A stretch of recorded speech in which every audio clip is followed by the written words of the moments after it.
व्यतिरिक्त पुन्हा एकदा इथं बळीराम निंबाळकर सर आहेत, जे प्राचार्य नांदगाव शाळेचे निवृत्त आहेत आणि अत्यंत आणि तुम्हाला आयुष्यातलं करिअर आपण कसं निवडायचं, कुठल्या दिशेने जायचं, आपल्यातले काय गुण आहेत, आपल्याला भविष्यात काय करता येईल याचं अत्यंत चांगल्या पद्धतीचं मार्गदर्शन ते करणार आहेत. त्यांचा एक एक शब्द महत्त्वाचा आहे, तो आपल्याला ऐकायचा आहे. त्यांच्या बोलण्याकडे अत्यंत काटेकोर लक्ष द्या आणि आपल्याला हवं ते आपली दिशा त्या ठिकाणी फिक्स झाली पाहिजे, आपली ठरली पाहिजे, तरच त्यांचा इथं येण्याचा उद्देश सफल होईल. या ठिकाणी आपण मंडळी आला. लोक 10वीला किती, आता 10वीला किती लोक आहेत? ओके. किती लोक 9वीला आहेत? किती लोक 8वीला आहेत?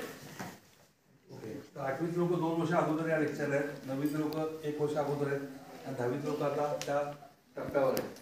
ओके. माझं पहिलं मी स्वतःचं इंट्रोडक्शन देतो. माझं नाव हरिश्चंद्र शिंपी.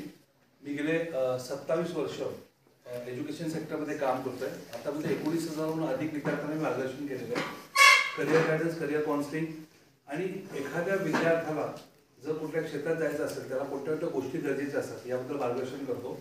मी भावनिक बुद्धिमत्ता, कोणाला माहिती आहे का भावनिक बुद्धिमत्ता काय असते? ओके. बुद्धिमत्ता माहिती आहे? ओके. बुद्धिमत्ता सगळ्यांकडे, तुमच्याकडे आमच्यापेक्षा जास्त आहे. सो बुद्धिमत्ता माहिती. भावनिक बुद्धिमत्ता कोणाला माहिती आहे का? तर भावनिक बुद्धिमत्ता ही फार महत्त्वाची असते. जर आपल्याला आयुष्यात यश मिळवायचं असेल तर भावनिक बुद्धिमत्ता खूप महत्त्वाची असते. जसं आपली बौद्धिक असते, बौद्धिक बुद्धिमत्ता आहे ती 20% आणि तुमची भावनिक बुद्धिमत्ता 80% लागते. किती? 80%. जर तुम्हाला आयुष्यात यशस्वी व्हायचं असेल तर ही भावनिक बुद्धिमत्ता खूप महत्त्वाची आहे. मी सर्टिफाईड ट्रेनर आहे भावनिक बुद्धिमत्तेचा. माइंडफुलनेस म्हणजे माहिती आहे का? म्हणजे आपण आता इथे बसलेलो आहोत तर तुमच्या मनामध्ये मागचा काही विचार नाही पाहिजे आणि पुढचा पण काही विचार नाही पाहिजे. ह्या क्षणाला मी इथे आहे, ह्या क्षणाला मला काय चाललंय हा विचार तुमच्या मनामध्ये राहणं फार महत्वाचं आहे. आज जगामध्ये ह्या सगळ्या गोष्टींसाठी खूप महत्व आहे. आपण जेव्हा अभ्यासाला बसतो तर अभ्यास बसताना काय वाटतं, आपण मागच्या गोष्टी आठवतो आणि पुढच्या गोष्टी आठवतो, पण आपण त्या करंट स्टेटला नसल्यामुळे आपण काय होतो, आपल्याला त्या गोष्टी सक्सेसफुली मिळवता येत नाही. मी हँडरायटिंग आणि सिग्नेचर एक्सपर्ट आहे. तुमच्या हँडरायटिंगवर मी सांगू शकतो की तुम्ही सक्सेसफुल व्हाल का काय व्हाल. तुम्हाला किती टक्के मिळतात ते तुमच्या हँडरायटिंगवर सांगेल. मी आज तुम्हाला काही 4-5 लेटर देईल, ज्या लेटरमध्ये तुम्ही जर बदल केले. इंग्रजी विषय आहे तुम्हाला सगळ्यांना, तर इंग्रजीमध्ये 4-5 काही लेटर देईल, ज्या लेटरमुळे तुम्ही तुमच्या आयुष्यात खूप मोठा फरक आणू शकता. कारण की आपण जे काय लिहितो तो आपला कॉन्शियस माइंड आहे. काय? कॉन्शियस माइंड, जागृत माइंड. पण आपण कशा प्रकारे लिहितो हा आपला सबकॉन्शियस माइंड. त्या सबकॉन्शियस माइंडने आपण लिहितो. जर तुम्ही बघितलं असेल तर साधारणतः तुमच्या प्रत्येकाचा हँड काही आपण ऍक्टिव्हिटी पण घेणार आहोत आणि यामध्ये मला तुमचा काय पाहिजे, सहभाग पाहिजे. काय पाहिजे? सहभाग पाहिजे. जर मी एकटा बोलत असेल तुम्ही कंटाळा की नाही? कसं आणू? तर सगळ्यात महत्वाचं काय, पण आपला स्पायनल कॉर्ड स्ट्रेट करा, म्हणजे आपला पाठीचा कडा स्ट्रेट करा. आता तुम्हाला आळस येणार नाही, मी गॅरंटी सांगतो. म्हणजे तुम्ही एकदम काय असता, एकदम तत्पर असता. राईट? सो आजच्या विषयाचा सुरुवात करताना मी मला अभ्यासाबद्दल बोलणार आहे. किती लोकांना अभ्यास करायला जास्त आवडतो?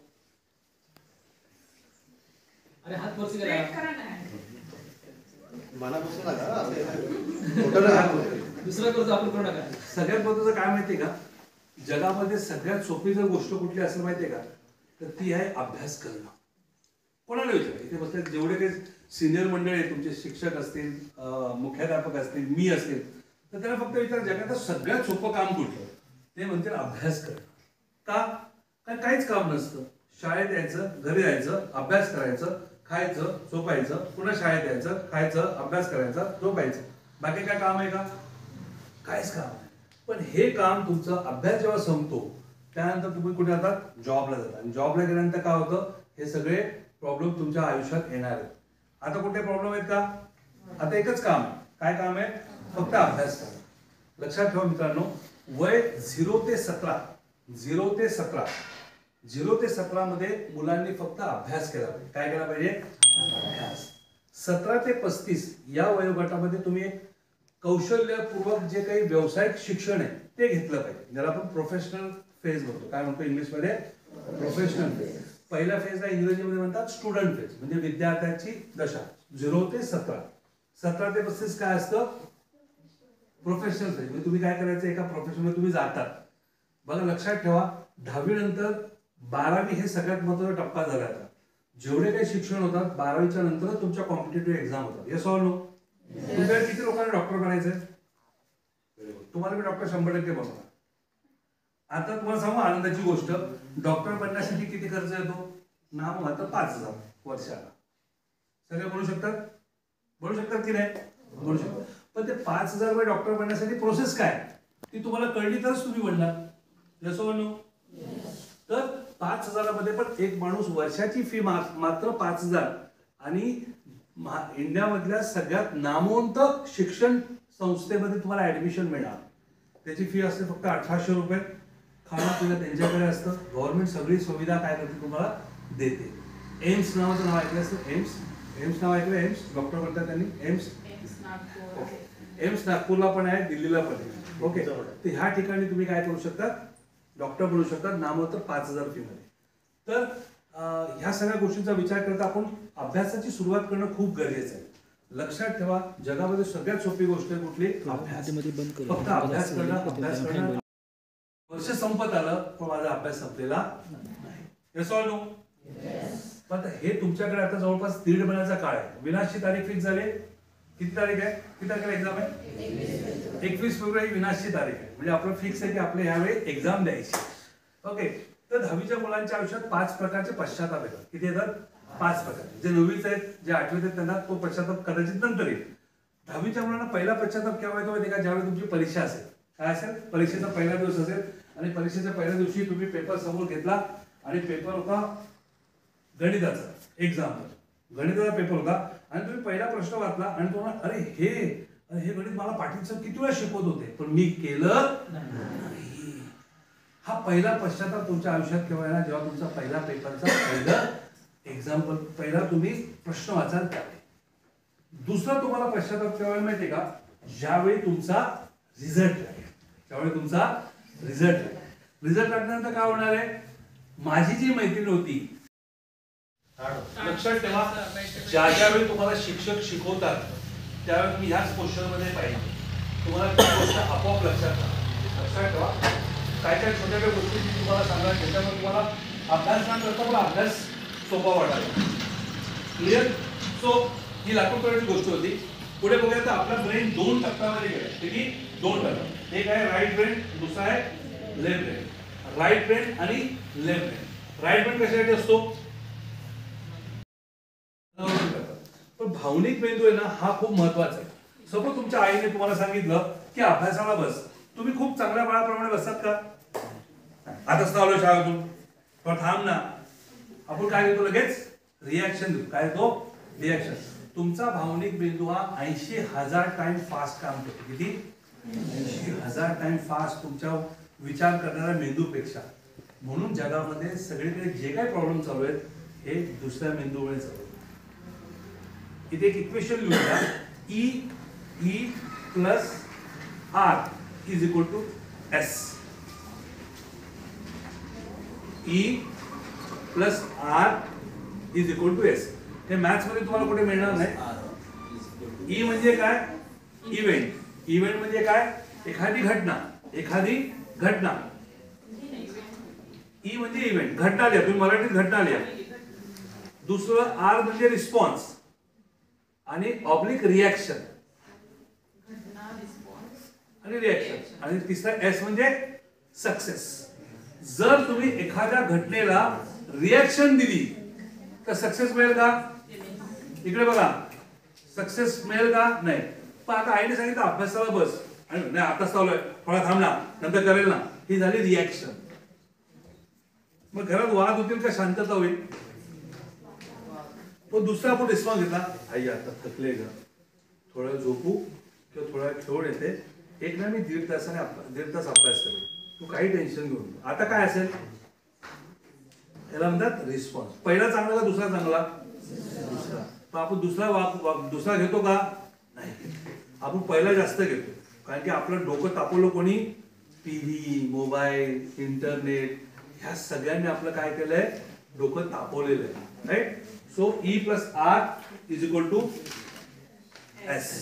आपण ओका वर्ड मध्ये जगतो. ओका म्हणजे काय? आता तुमच्यासाठी ओका हा फार लांबचा गोष्ट असेल, कारण तुम्ही कसं आहे की तुम्ही थोडं इंटेरियर मध्ये राहतात. त्यामुळे हा कदाचित तुम्हाला भाग तेवढा कुठेतरी ऐकला असेल. आर्टिफिशियल इंटेलिजन्स बराचसा मानवी भाग काय करणार आहे, काढून घेणार आहे आणि तिथे फक्त कम्प्युटर किंवा रोबोट हे त्याचा काय होणार, रिप्लेसमेंट होणार. पण अशा ठिकाणी तुम्ही कोणतं शिक्षण घेतलं पाहिजे हे पण फार महत्वाचं असणार. त्यामुळे शिक्षण घेताना पहिला स्टेम होतं. काय होतं? स्टेम, सायन्स, टेक्नॉलॉजी, इंजिनिअरिंग आणि मॅथ्स. आता तो स्टीम झालाय. सायन्स, टेक्नॉलॉजी, इंजिनिअरिंग आणि ए म्हणजे आर्ट्स आणि एम म्हणजे मॅथ्स. तर ह्युमॅनिटीवर पण अभ्यास तुम्हाला करावा. बायोडाटानंतर त्याच्या शिक्षणावर त्याच्या पर्सेंटेज नोकरी मिळायची. आता नोकरी मिळणार नाही. तर नोकरी मिळवण्यासाठी तुम्हाला दुसऱ्या स्किल्स डेव्हलप कराव्या लागतील. तुम्हाला बोलावं लागेल. तुम्हाला छान असतंच रे तूच बैठकीला जातो का तू. तुम्हाला काय करावं लागेल, बोलावं लागणार आहे. आणि चौथं आहे एज्युकेशन. आपली एज्युकेशन सिस्टम खूप जबरदस्त आहे. Yes or no? खरं जबरदस्त आहे. तर आपल्या एज्युकेशन सिस्टम मध्ये काय, घोका आणि ओका, घोका आणि ओका. 10वीच्या मुलाने माझ्याकडे 1 महिना अगोदर यावं, मी त्याला 95% मिळवून देईल. काही problem. Yes or no madam? का? कारण जे पुस्तकात आहेत तेच तुम्हाला येणार आहे. बाकी काय येणार आहे का? काहीच येणार नाही. खरी तुमची प्रतीक्षा 12वी नंतर. पण हा तुम्ही जर आता शिकताय, हा तुमचा पाया आहे. काय पाया आहे? हा जर पाया जर मजबूत नसेल तर तुम्ही मोठी इमारत बांधू शकत नाही. जगामध्ये जी गोष्ट दिसत नाही तीच पॉवरफुल असते. उदाहरण काय? हवा. हवा दिसते का? पॉवरफुल आहे की नाही? जाणू का आता त्याचे इम्पॉर्टन्स वाटते की नाही? इम्पॉर्टन्स वाटतं. हे आता एक घर आहे, हे घराच्या खाली भिंत आहे, हे खाली काय, त्याचा बेस आहे. दिसतो का? नाही. सपोज ते झाड आहे मोठं, त्या झाडाचा मूळ दिसतात का? नाही. तसंच तुमच्या अभ्यासातल्या संकल्पना खूप महत्वाच्या असतात. बरेच म्हणतो ठीक आहे मी 10वीला बघेल, 11वीला बघेल, 12वीला बघेल, असं काही होत नाही. जे होतं ते आतापासून झालं पाहिजे. लक्षात ठेवा मित्रांनो, 5वी 6वीत असणारा नॉर्थ मधली मुलं, 5वी 6वीतली नॉर्थ मधली मुलं ही UPSCचा अभ्यास चालू करतात. आणि लाल दिव्याच्या गाडीमध्ये आपल्या महाराष्ट्रात सगळीकडचं तुम्ही बघाल ना, सगळे नॉर्थची मुलं. Yes or no sir? बरोबर. सगळे कलेक्टर वगैरे जे आहेत ना, हे सगळे UP बिहारची मुलं आहेत. आपला 5वीचा मुलगा काय करतो, जबरदस्त मजा. शाळा सुरू झाली, 8 दिवस मस्त नवीन पुस्तक घेणार, सुगंध घेणार, आई शपथ घेणार, काही करून आता ह्या वर्षी जबरदस्त अभ्यास करणार. शपथ सांगतो आहे मला ह्या वर्षी माफ कर, पुढच्या वर्षी नक्की करणार. 8 दिवस मस्त शाळेत जातो, गोडी गुलाबाने जबरदस्त शिक्षणावर हा मुलगा चेंज झालेला आहे. 8-10 दिवस झाल्यानंतर मग गणपती येतात. गणपती पूर्ण गणपती बाप्पा मोरया, 10 दिवस पूर्ण गणपतीची मजा घेणार आणि एकही दिवस अभ्यास करणार नाही. त्यानंतर काय येतो, त्यानंतर नवरात्र येते. 9 दिवस नाचायचंच आहे आपल्याला. का? नवरात्रीचा बेंजो वाजत असतो कुठे ना कुठे, चल जावे नाचायला. 9 दिवस नाचतो तो तिकडे. 9 दिवस झाल्यानंतर मग दसऱ्याच्या दिवशी एक दिवशी बोनस असतो, मग ते 10 दिवशी पण नाचायचं. मग त्यानंतर येते दिवाळी. दिवाळी तर मजा करायची असते. मग त्यानंतर येणार 31st. एकदाच येतो सर 2024 मध्ये. 2025 मध्ये 1 वर्षानंतर येणार आहे. मजा तर करू द्या आम्हाला जरा. मग 2024चा 31st येणार. नंतर त्यानंतर काय येणार, संक्रांत येणार, त्यानंतर होळी येणार. असं करत करत पूर्ण वर्ष जाणार, पण मी जागणार. ही मुलं 5वीला असताना UPSCच्या अभ्यासाला सुरुवात करतात. आपला मुलगा 10वीच्या बोर्डाच्या परीक्षेच्या अगोदर पण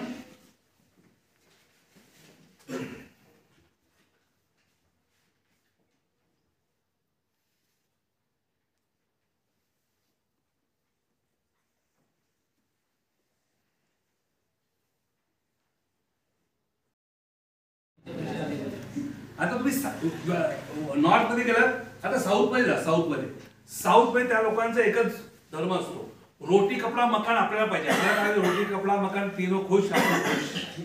पण ह्या लोकांना रोटी कपडा मकान नसतो. त्यांना एज्युकेशन फर्स्ट प्रायोरिटी आहे. एक वेळ जेवण नाही मिळालं चालेल, पण मला शिक्षण मिळालं पाहिजे. मला शिक्षण मिळालं पाहिजे. पण आपल्याकडे शिक्षणाला किती नंबरचं स्थान असतं, सगळ्यात शेवटचं. कळलं मी काय म्हणतोय मित्रांनो? लक्षात ठेवा, तुम्ही ह्या गावातून तुम्ही जर्मनीला, जपानमध्ये, UKला, USA मध्ये फ्री मध्ये शिक्षण घेऊ शकता. काय बोललो? पण त्याच्या आता काय करायला लागेल मला? एकेकाला द्यायचं. हात वरती करा. तर इथून कुरल वाट्यावरून कोकण. नाही नाही, तू पालीलाच असं समजा. मी आता काय इथे काहीच नाही आपलं, मी बघितलं आता इथे काहीच नाही, इथे फक्त एकच आहे. पालीवरून कोकुल जायचं रेल्वे स्टँडवर, तिथून रेल्वे जाऊ शकतो. ओके, आणि दुसरा ऑप्शन बस. तिसरा ऑप्शन पायी बाईक. चौथा ऑप्शन टॅक्सी. पाचवा ऑप्शन फोर व्हीलर. सहावा ऑप्शन हा चालत पण जाऊ शकतो. सातवा ऑप्शन सायकलने जाऊ शकतो. जाऊ शकतो की जाऊ शकाल? जाऊ शकतो. सातवा ऑप्शन सायकल पण जाऊ शकतो. ओके, सगळ्यांनी बघितलं आता एवढे ऑप्शन माहिती. आता मला सांगा, इथून मला अमेरिकेला जायचंय, काय दिसतंय? खतम. असं तुझं ध्येय असलं पाहिजे. तुम्हाला आता काय दिसलं का? सायकल, गाडी वगैरे काय दिसलं का? काही दिसलं नाही तुम्हाला. तुम्हाला काय दिसलं? फक्त एरोप्लेन दिसलं. तुमचा जो उद्देश आहे ना अभ्यास करण्याचा, तो तसाच असला पाहिजे. तुम्ही अभ्यासात सक्सेसफुल केव्हा माहिती का? तुमच्या अभ्यासाचा उद्देश काय हा जोपर्यंत ठरत नाही तोपर्यंत तुम्ही यशस्वी होणार. तर किती मुलं आहेत ज्यांचा अभ्यासाचा उद्देश ठरलेला आहे? तुम्ही अभ्यास का करता? चल, कोण सांगेल का अभ्यास करता? येस बेटा. करिअर म्हणजे काय? लाईफ म्हणजे काय? ओके, आता मी त्याला विचारतो म्हणून हा भाग नाही, तो एक केस स्टडी म्हणून बोललो. कदाचित तुम्ही पण असू शकता तिकडे, पण त्याने हिमतीने उत्तर तरी दिलं. राईट? मुलींमध्ये चांगले पर्सेंटेज. लक्षात ठेवा, तुमचे किती चांगले पर्सेंटेज असेल तुमचं करिअर घडत नाही. करिअर घडण्यासाठी खूप वेगळ्या गोष्टी लागतात, त्याच्यावर तुम्ही डिस्कस करायला. तुमचा अभ्यासाचा जो कॉन्सेप्ट आहे ते क्लिअर झाले पाहिजे. काय झालं पाहिजे? अभ्यासाचे कॉन्सेप्ट, संकल्पना क्लिअर होणं खूप गरजेचं आहे. राईट? 4 प्रकारचे डिस्क्रिप्शन झाले. पुढे आपल्या एज्युकेशन सिस्टम मध्ये माकडाला पण झाडावर चढायला लागतं, हत्तीला पण चढायला लागतं. Thank you very much. आता त्याला ना आनंदी एक घटना तुझ्या आयुष्यात आठव. आनंदी घटना. खूप आनंदी होत असतो आणि खूप मजा करत होतास, आणि त्या घटनेत इतकं आनंद वाटत होता की तू खूप मजा केलीस त्यावेळी. आठव तो क्षण, तो आनंद आठव, तो आनंद आठव, आठव तो आनंद. यस, तो आनंद आठव, त्या आनंदामध्ये जा. यस यस, तो आनंद आठव. खूप छान वाटत होतं तुला आणि खूप खूप आनंदी होत असतो. एखादा विषय आठव, तो विषय तुला खूप सोपा जातो, खूप सोपा जातो, आणि जर अभ्यास करायला तुला खूप आवडतो. बाकी विषयाचा अभ्यास करायला नाही तर हा विषयाचा अभ्यास तू खूप करतो. Very good. आता असा विषय आठव की ज्या विषयामध्ये तुला काहीच कळत नाही आणि त्या विषयाचा अभ्यास करताना त्याला खूप कंटाळा येतो, आणि तो कंटाळा करताना त्याला खूप दुःख होतोय आणि खूप त्रास होतोय. तो विषय कळतच नाहीये, किती अभ्यास करू मलाच काही कळत नाही, खूप दुःख होतंय. आठव तो विषय, आठव तो विषय, आठव त्या विषयाच्या मध्ये जा, त्या विषयाच्या मध्ये जा, त्या विषयाच्या मध्ये जा, विषयाच्या मध्ये जा, विषयाच्या मध्ये जा.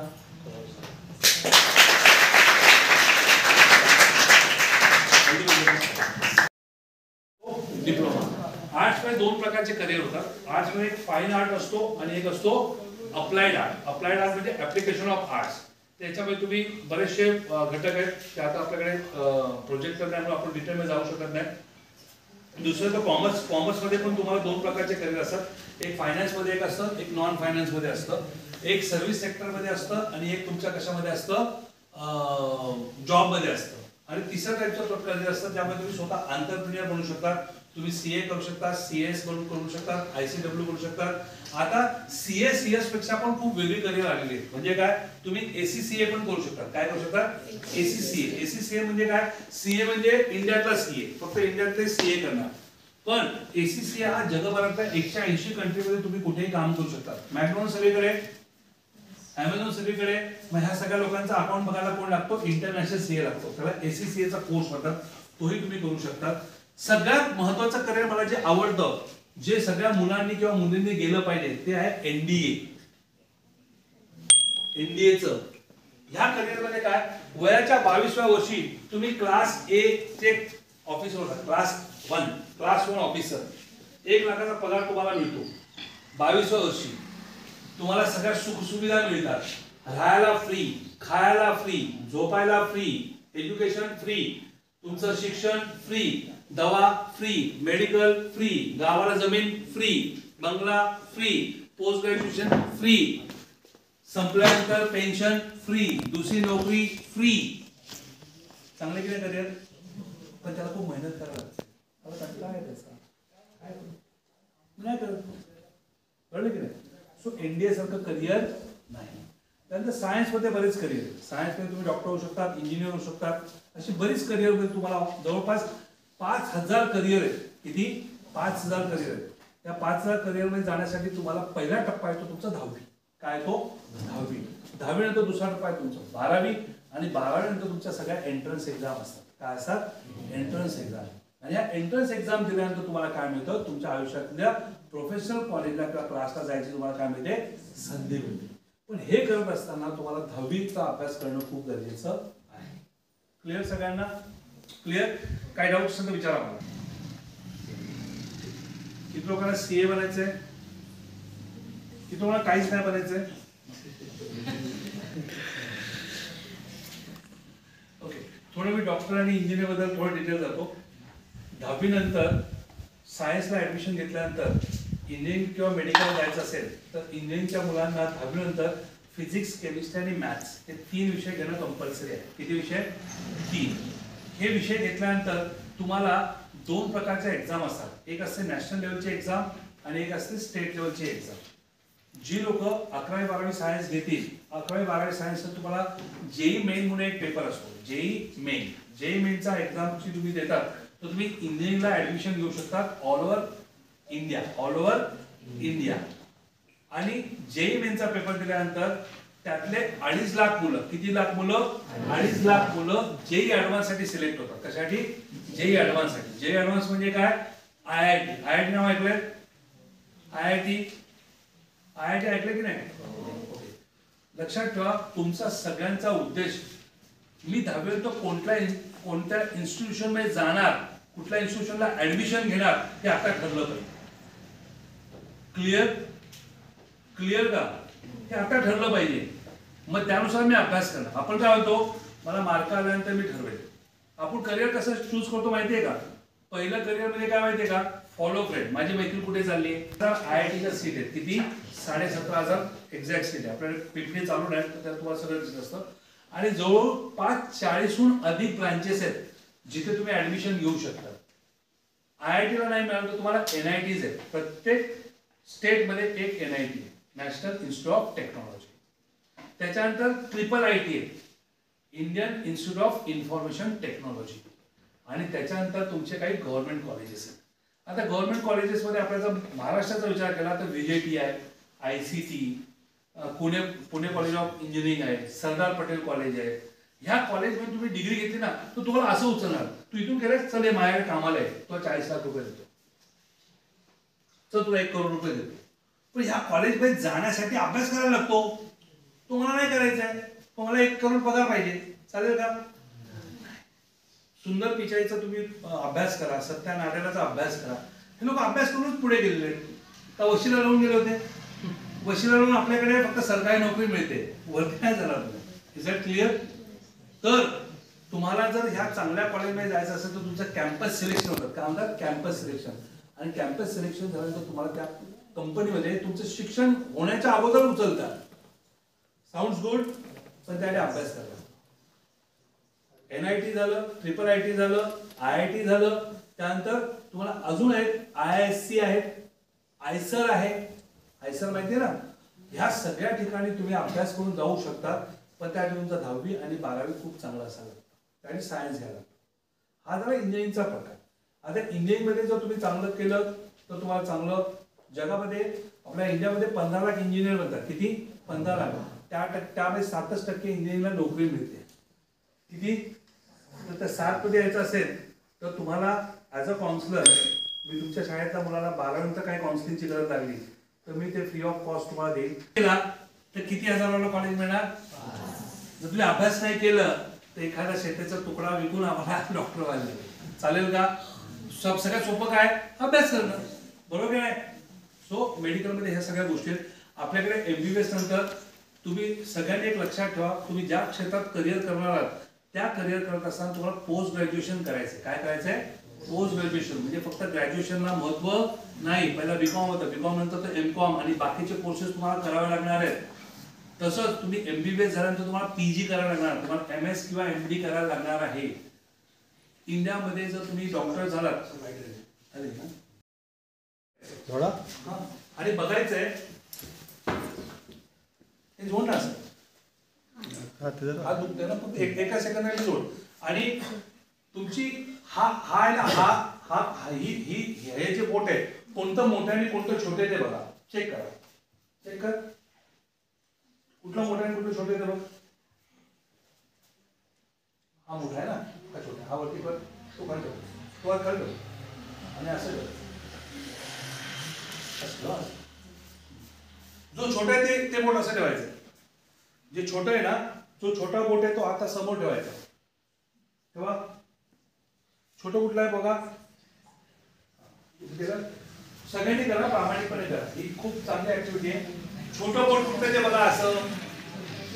आता हे तुमचा हात आहे, मी प्रत्येकाचा हात नाही बघू शकत. केलं छोटं वेळ केलं ना, ठीक. सगळं असं समोर आणा, समोर आणा, असं असं काना दिसा असं थोडं 1 फुटावर ठेवा. बरोबर ठेवलं. आता मी काय करणार माहितीये का, एक छोटासा ऍक्टिव्हिटी करणार आणि आपण त्याचा रिझल्ट बघूया काय होतं. हा तुम्हाला काय बोलायचं, 3 मिनिटच घेणार. किती? 3 मिनिटं घेणार. असं ठेवा, अंगठा खाली ठेव, हेच फक्त वरती ठेव असं. हा ग्रोइंग मोर अँड मोर. एका सुरात बोलायचं. पहिला काय बोलायचंय, टॉलर अँड टॉलर. दुसरं काय बोलायचंय, लाउडर अँड लाउडर. तिसरं काय बोलायचंय, मोर अँड मोर. एका सुरात बोलायचं, कोणी इकडे तिकडे बघायचं नाही. मी ते चालू करतो, लगेच स्टार्ट करायचा. 1 2 3 start. It's growing taller and taller. It's growing taller and taller. It's growing more and more. It's growing taller and taller. बघ त्याला बघ, बोटाला मारून हा. It's growing taller and taller. It's growing taller and taller. त्याला बघ, it's growing more and more. It's growing taller and taller. It's growing taller and taller. It's growing more and more. It's growing taller and taller. Zorat. It's growing taller and taller. It's growing taller and taller. It's growing taller and taller. It's growing taller. It's growing taller and taller. It's growing longer and longer. It's growing more and more. It's growing taller and taller. It's growing longer and longer. It's growing more and more. It's growing taller and taller. It's growing longer and longer. It's growing more and more. It's growing taller and taller. It's growing longer and longer. It's growing more and more.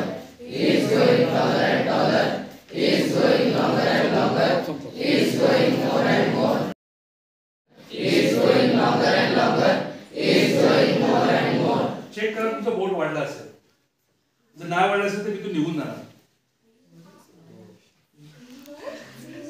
वाढलं का? म्हणजे मी थांबणार आहे. बरोबर ना? बघा मी किती confident आहे. मी किती कॉन्फिडेंट आहे की तुमचा बोट वाढला असेल.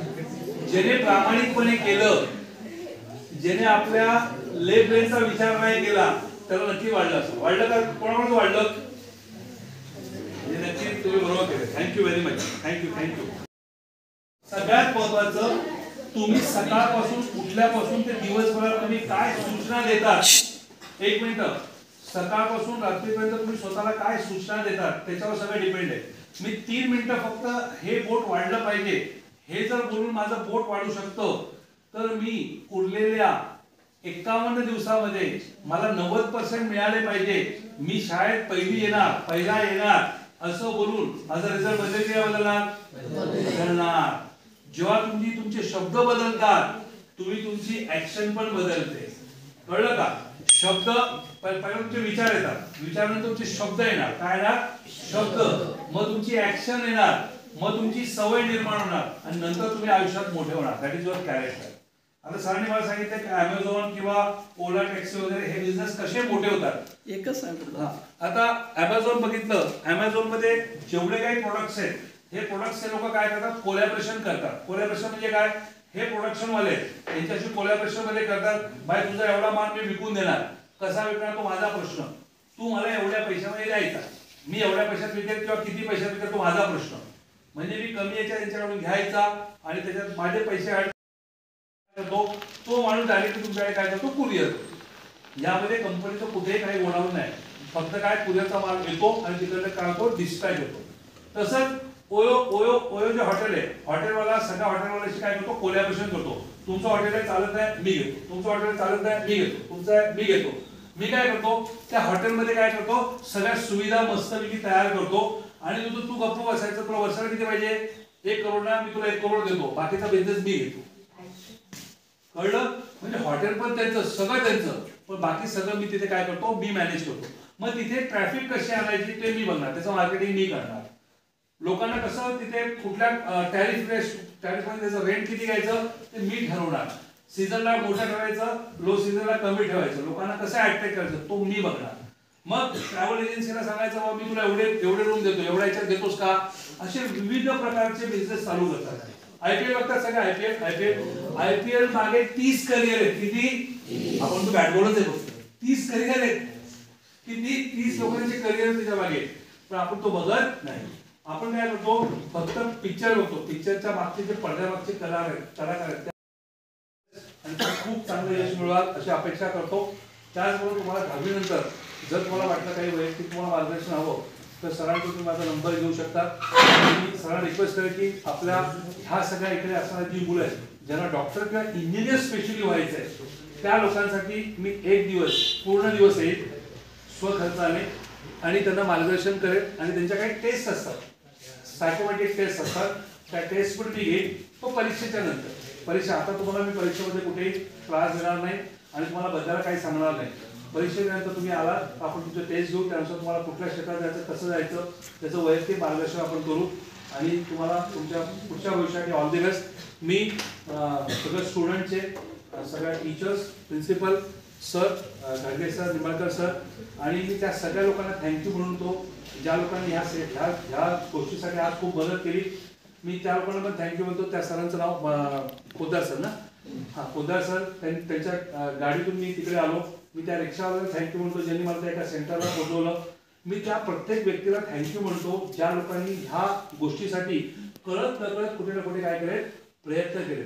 त्या सगळ्या लोकांना थँक्यू म्हणतो आणि माझं बोलणं मी संपवतो. काही विषय तुम्हाला जर प्रश्न असेल तुम्हाला विचारू शकतात. राईट.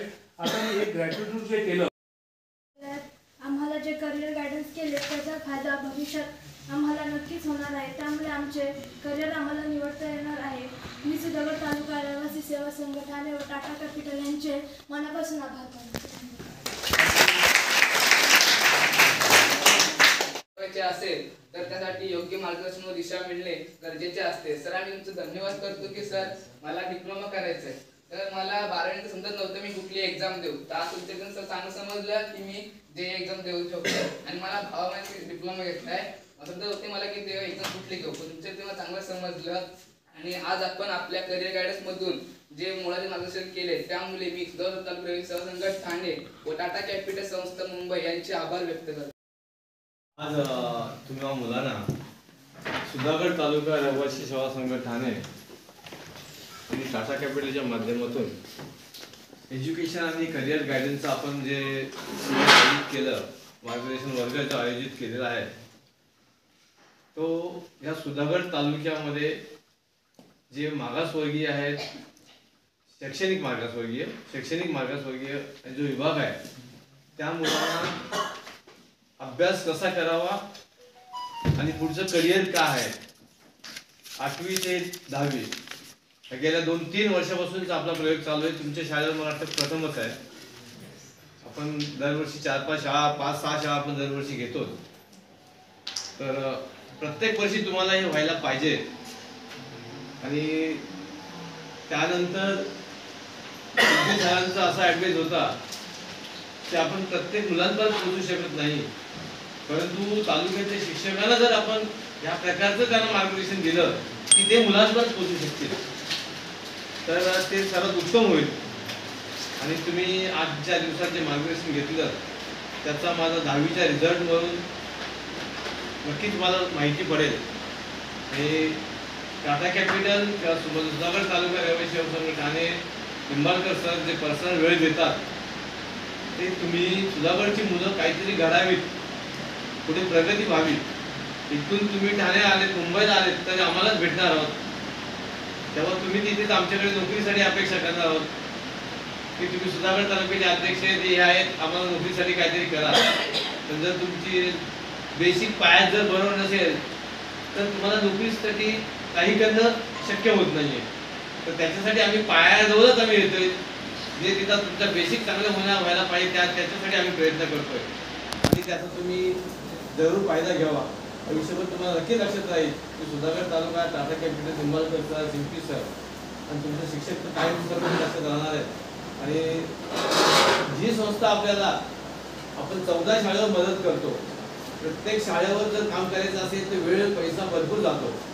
जी संस्था आपल्याला निस्वार्थपणे जी काम करायला मदत करते त्या संस्थेला तुम्ही जर तुम्ही जे काय तुम्हाला सांगितले, वस्तू दिलेले, वाचण्याचे पुस्तकं दिलेले आहेत, हे मार्गदर्शन दिलेले आहे, त्याचा जर तुम्ही उपयोग केला आणि त्याचा रिझल्ट जर टाटा कॅपिटलकडे आपण जर प्रत्येक वर्षी पाठवला तर आपल्याला तिथून नक्कीच मदतीचा योग येतो. आणि तुमचे शालेय शिक्षक नरेंद्र शेडगे सर हे तुम्हाला ह्या गोष्टी खूप प्रामाणिकपणे करत असतात आणि त्यासाठी त्यांचा मी आभार मानतो. आणि तुम्हाला मुलांना, या 10वीच्या मुलांना, तुम्हाला सर्वांना या परीक्षेसाठी शुभेच्छा देऊन नक्की होणार. रतन टाटा, सर रतन टाटा जे आता आपल्यामध्ये नाहीये, त्यांचा टीचा बार इथे असायचा. कुठे असायचा? इथे असायचा. तिथं हँडरायटिंग बघा तुम्ही, यूट्यूबला दिसेल. इथे म्हणजे काय, जे गोष्ट होऊ शकत नाही असे टार्गेट त्यांनी अचीव केलेत की नाही केलेत. 1 लाखामध्ये नॅनो दिली की नाही दिली. चालण्याचा भाग वेगळा पण दिली त्यांनी. आयचा डॉट एकदम जवळ पाहिजे, मग तुझा फोकस, कॉन्सन्ट्रेशन वाढणार. काय वाढणार? फोकस आणि कॉन्सन्ट्रेशन वाढणार. ई मध्ये तुमचा लूप असला पाहिजे. ज्या मुलांच्या ई मध्ये लूप नाहीये असे ह्या मुलांना ऐकण्याची क्षमता कमी आहे. घरच्यांचं पण ऐकणार नाही, बाहेरच्यांना पण ऐकणार नाही. सो ईचा लूप चांगला पाहिजे. जी मध्ये हा तुमच्याशी झोळी तयार झाली पाहिजे. म्हणजे मी केलं आणि मला तेवढं यश मिळालं, अशा प्रकारे तुमचे जी आणि वाय असले पाहिजे. सगळ्यात महत्त्वाचं आय आणि टी ही सगळ्यात पॉवरफुल लेटर आहे. ज्या मुलांनी या 2 लेटरमध्ये चेंज केले त्यांच्या आयुष्यात कॉन्सन्ट्रेशन वाढणार आणि गोल अचीव करण्याची क्षमता वाढणार. क्लिअर? All the best.